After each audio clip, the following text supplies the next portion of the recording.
കൊളുത്തിയ വിളക്കിനെ ഞാൻ കൈകൊള്ളുന്നേൻ ഗോവിന്ദ തിരുനാമ സങ്കീർത്തനം ഗോവിന്ദ ഹരി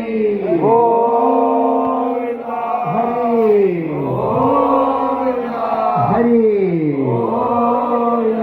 വിളക്ക് കത്തിച്ചു. ഇനി അടുത്തായിട്ട് ഭഗവാനെ നമ്മള് പന്തലിലേക്ക് വിളിക്കും. ഉണ്ണിയായി പണ്ടോർ ഉണ്ണിയൂട്ടിന് പോയോരൻ ഉണ്ണിക്കണ്ണൻ തന്നെ ഉണ്ണാതിങ്ങരുന്നല്ലേ. ഉണ്ണികളാം അടിയങ്ങൾ തങ്ങളുടെ തെറ്റുകുറ്റങ്ങൾ പൊറുത്ത് ഉന്നതി വരുത്തിടാൻ സ്തുതിച്ചിടുന്നേൻ ഗോവിന്ദ നാമ സങ്കീർത്തനം ഗോവിന്ദ ഹരി ഹരി ഹരി.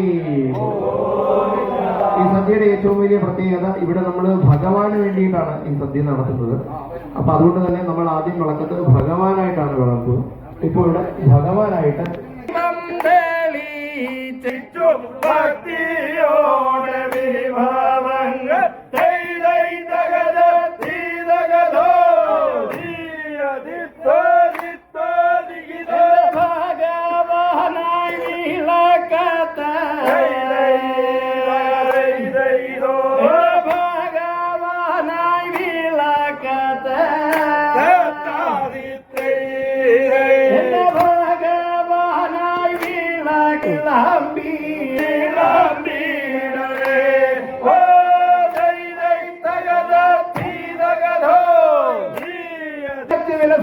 പന്തൽ തന്നെ വെച്ചുടൻ ഗന്ധന്മാരനിയർന്ന ചന്ദനവും വെറ്റിലമാക്കാതെയും വസ്ത്രവും ഇഹ അതൊരു താലം അതിരിഞ്ഞു സമർപ്പിച്ചിടണം.